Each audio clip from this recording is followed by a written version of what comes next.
এই বিড়ালকে কখনো আপনারা কষ্ট দিবেন না, বিড়ালকে আদর করবেন, বিড়ালকে ভালো মতো পুষবেন। বিড়াল যদি কোনো জাতির জন্য দোয়া করে, কোনো গৃহস্থর জন্য দোয়া করে, ওই সংসারের মধ্যে উন্নতি শুরু হয়ে যায়।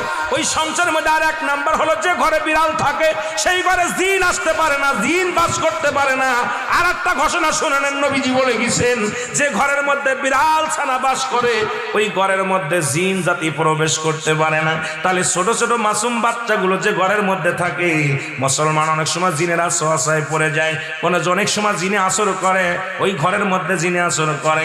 যে ঘরের মধ্যে বিড়ালকে আদর করে বিড়াল থাকে, ওই ঘরের মধ্যে বিলাই বিড়াল বিড়াল বিলাই বিলাই, এইটা যার ঘরের মধ্যে আছে এই ঘরের মধ্যে দুষ্ট জিনেরা আসতে পারে না। জোরে জোরে চিল্লায়া বলা যাবে না মারহাবা।